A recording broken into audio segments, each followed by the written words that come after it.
کا ظلم سے نہیں ڈرتا، باؤ تھا مجاہد کا چاہے جو ستم کر لو یہ بدل نہیں سکتا، حکم اعلیٰ حضرت ہے فیصلہ مجاہد کا، آج بھی مدینے کا جرہ جرہ کہتا ہے حق گھڑی میں چوما ہے حوصلہ مجاہد۔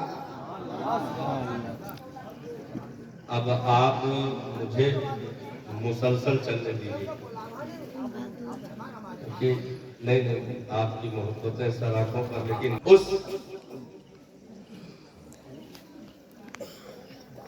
زمین پر ہم اور آپ بیٹھے ہوئے ہیں جس زمین کے کلیجے کو ایک دیوانے کے جوتیوں کی حرارت مل چکی ہے، جس نے اپنے دور ہی میں نہیں بلکہ زمین کے نیچے خاموشی کے ساتھ لیٹنے کے بعد بھی حکومتوں کا ہنر جاری رکھا۔ ایوان باطلہ کے کساروں میں دہاڑنے والے اس شیر ببر کو مجاہد ملت کہتے ہیں، جس نے یہ ثابت کر دیا صاحب کہ جب اس مٹی پر چلنے والے ادنا سے نبی کے چوکھٹ کے نوکر کی دھاڑ کا یہ عالم ہے تو علی کے شہزادے کا خطبہ کربلا میں کیسے گونجا ہوگا، اس بات کا اندازہ لگایا جا سکتا ہے۔ کچھ تو ہے جس کی پردہ داری ہے۔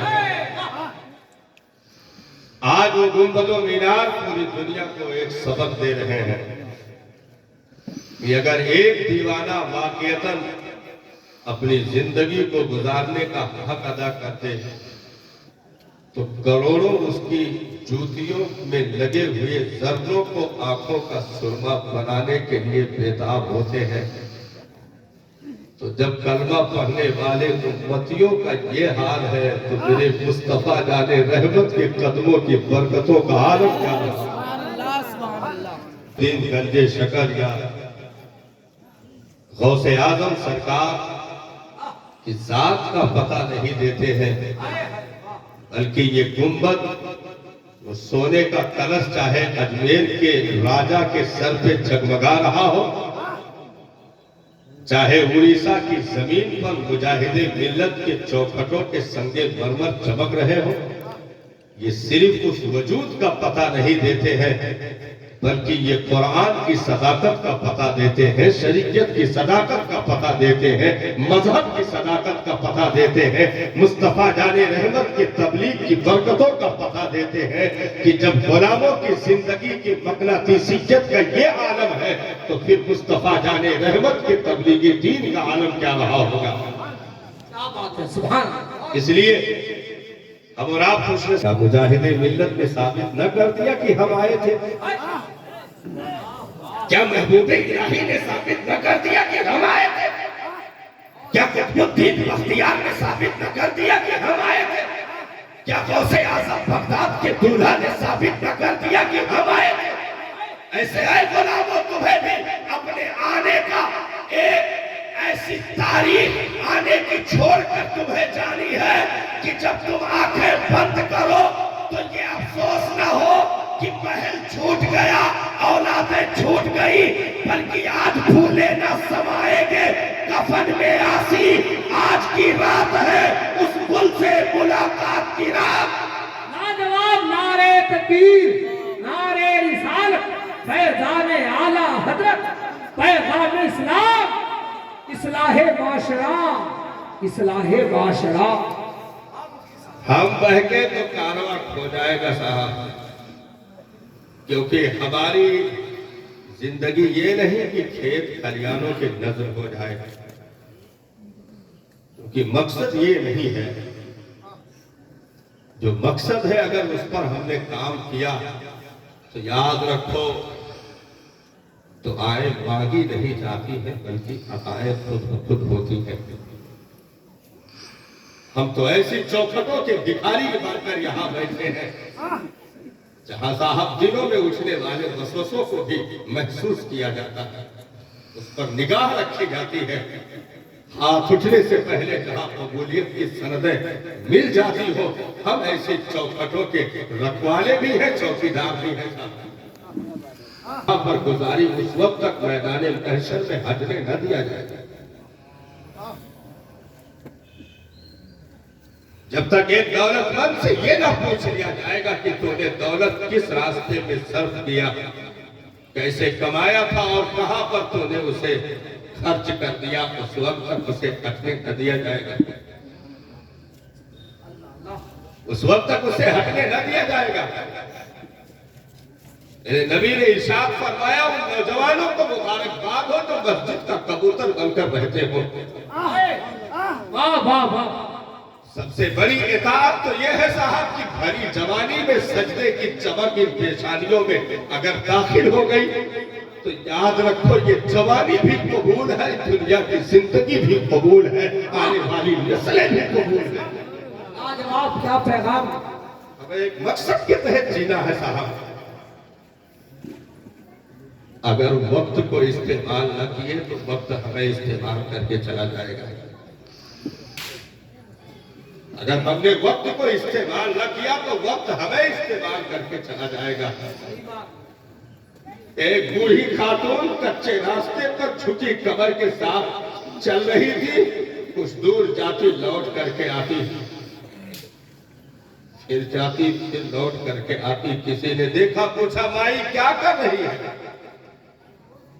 اس بوڑھی خاتون نے روتے ہوئے کہا ان کچے راستوں پر چلتے ہوئے میری جوانی کہیں کھو گئی ہے، میں اسے تلاش کر رہی ہوں۔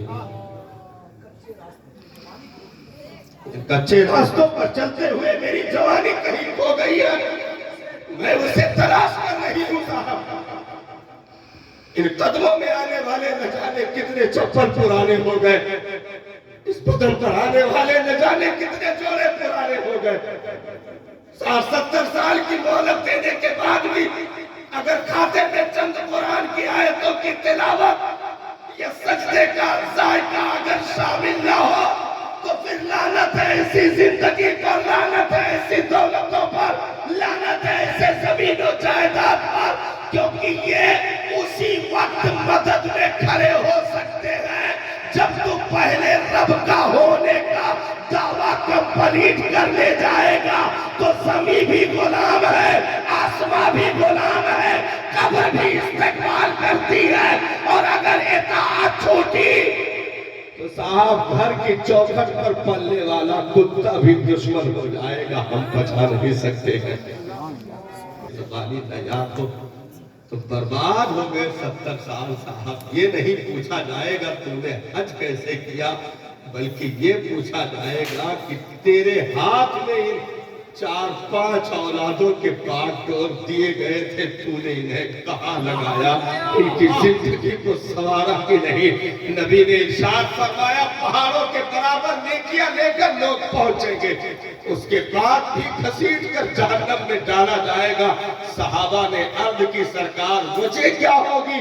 ارشاد فرمایا خود تو حاجی نمازی ہوگا لیکن بیٹا جہنمی ہو چکا ہوگا، بیٹی جہنمیہ ہو چکی ہوگی، اس کی بیوی جہنمی ہو چکی ہوگی، اس کو سزا سنائی جا چکی ہوگی۔ جب پوچھا جائے گا بیوی سے بتا تو نے یہ راستہ کیوں اختیار کیا، تو میرے نبی نے ارشاد فرمایا وہ عرض کرے گی میرے مالک میرے باپ نے میری کلائی پکڑ کے اس کے حوالے کیا تھا، خود تو سجدے کرتا رہا لیکن ہمیں ایک مرتبہ بھی سجدوں کا حکم نہ دیا۔ ہمیں مقصد سمجھنا پڑے گا صاحب۔ آج ایک باپ کی موجودگی میں گھر کی 4 دیواریوں میں ہونے کے باوجود میں اگر ایک جوان بیٹی اپنی جوانی کو موبائل کے اسکرینوں پر فروخت کر دے،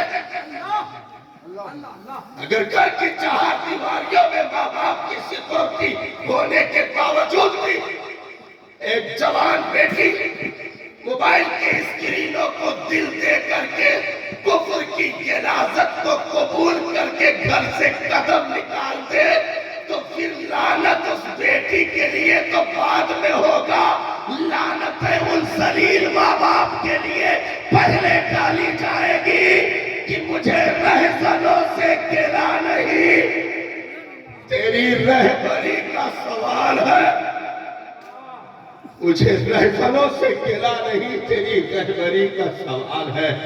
تیری موجودگی میں تیرے ہوتے ہوئے یہ قافلہ کیوں لٹ گیا، اس کا جواب دینا پڑے گا۔ اس کو جواب دینا پڑے گا سب کو صاحب۔ یہ نہیں ہو سکتا ہے کہ ہم تنہا روکنی جگہ پر باقی رہے گا، کیونکہ تلفظ نہ صحیح ہوئے تو تلاوت حرام ہو گئی، تلفظ نہ صحیح ہوئے تو تلاوت حرام ہو گئی۔ تو 30 پارہ پڑھانے کے بعد بھی سوال باقی رہے گا۔ اگر بیٹے کو صرف جمعہ کا نمازی بنا کر لڑنے لگے تو مسجد میں جانے کے بعد بھی سوال باقی رہے گا۔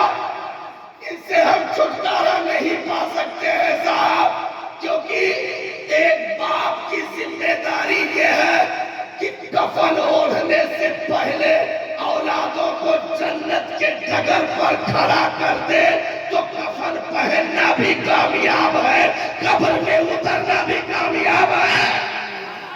نعرے تکبیر، نعرے حق، حضرت ماں درد دل اللہ۔ اسی ہندوستان کی زمین پر صاحب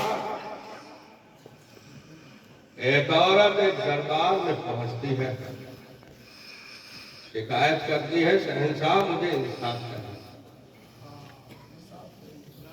شہنشاہ مجھے انصاف چاہیے۔ کہا خاتون کون سا انصاف ہے؟ کہا تیرا بھتیجا رات کی تاریکی میں میرے گھر کی دیوار چھلانگ لگا کے اندر رہا ہے، میری جوان بیٹی ہے اس پر بری نگاہ رکھتا ہے، میں اس لیے نہیں بول پاتی کہ بھتیجا بادشاہ کا ہے، مجھے انصاف دے دے شہنشاہ۔ کہا کہ خاتون تجھے انصاف ملتے رہے گا، اب جب آئے تو مجھے خبر کر دینا، اب جب آئے تو مجھے خبر کر دینا۔ کچھ دن گزرے تھے کہ خاتون رات کی تاریکی میں دوڑی ہوئی آئی اور کہا شہنشاہ اس وقت وہ میرے گھر میں موجود ہے۔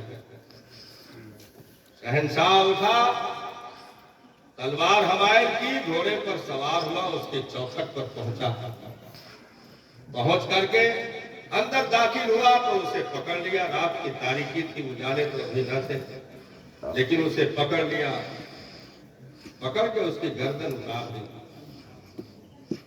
اس کی گردن اتار دی، لاش تڑپی ٹھنڈی ہو گئی۔ کہا آپ چراغ روشن کرو، چراغ روشن کرو۔ بادشاہی نے چراغ کو بجھوایا تھا، گم کرایا تھا، کہا بجھا دے چراغ، پھر میں اندر آیا۔ کہا اب چراغ روشن کرو۔ جب چراغ روشن کیا گیا، اسی ہندوستان کی تاریخ ہے، جب چراغ روشن کیا گیا صاحب تو بادشاہ نے کہا شکر اللہ الحمدللہ، ایک گلاس پانی لے کر کے آؤ۔ پانی لا کر خاتون نے دی، بیٹھ کر پانی پیا، چلنے لگا تو اس بوڑھی خاتون نے دامن پکڑ لیا۔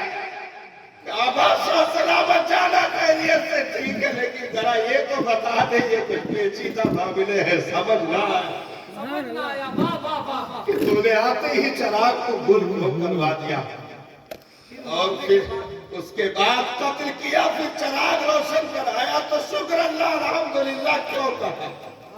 اس کے بعد ایک گلاس پانی کیوں طلب کیا؟ تو بادشاہ نے کہا تھا اسی ہندوستان کی زمین پر کہ چراغ اس لیے گل کروایا کہ سگے بھتیجے کا معاملہ ہے، کہیں انصاف کرتے ہوئے میرے بازوؤں میں لرزہ نہ طاری ہو جائے، میری تلوار کہیں پھسل نہ جائے، اس لیے میں نے چراغ کو گل کروایا تاکہ انصاف کرنے میں کوئی چیز رکاوٹ نہ بنے۔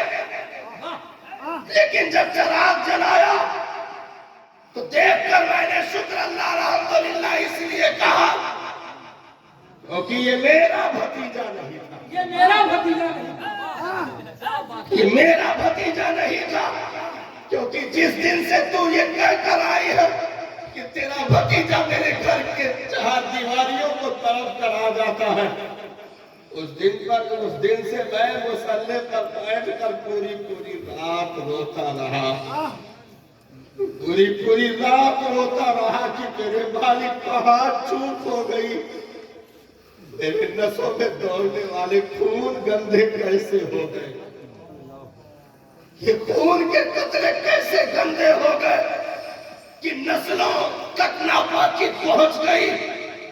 آخر کہاں سے چوک ہو گئی، کون سی غفلت ہوئی جس کی بنیاد پر یہ گندگی نسلوں تک سرایت کر گئی۔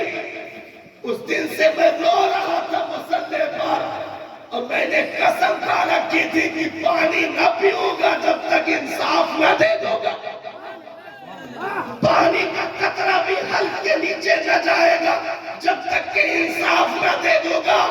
تو بادشاہ چیخ کر کے یہ کہہ رہا تھا اسی ہندوستان کی تاریخ میں کہ میں کئی دن مصلے پر اس لیے رویا کہ آخر یہ خون گندا کیسے ہو گیا، جن کی اولادوں نے ارتداد کا دروازہ کھٹکھٹا دیا، انہیں سر پٹک کر راتوں کی تاریکیوں میں یہ سوال کرنا چاہیے کہ میرے مالک میرا خون گندا کیسے ہو گیا، کہ میری نسل سے ایمان چھین لیا گیا، وہ مرتد ہو گیا یا مرتد ہو گئی، آخر اس میں گندگیاں کیسے آ گئی، کیونکہ اچانک کوئی چیز نہیں ہوتی ہے صاحب، بہت دیر دھواں اٹھنے کے بعد شعلے بلند ہوتے ہیں۔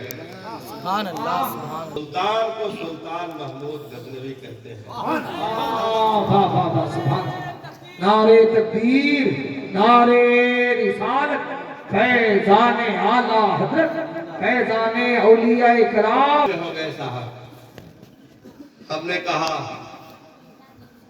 اطمینان کیسے آ گیا، یہاں تو تڑپنے کا مقام تھا، اطمینان کیسے مل گیا۔ 4 لڑکے نوکری پر لگ گئے، اطمینان، بیٹیوں کی شادی کر لیے، اطمینان،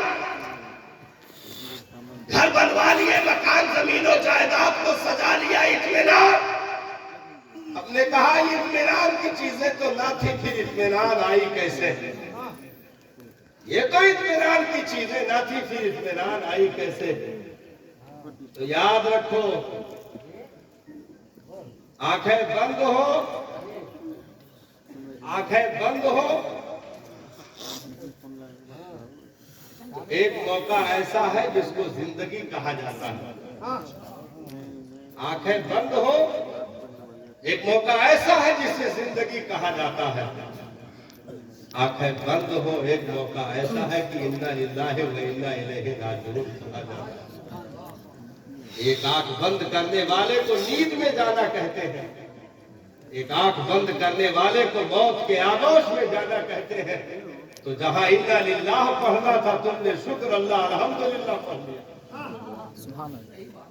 جہاں انا للہ پڑھنا تھا وہاں شکر اللہ الحمدللہ پڑھ لیا۔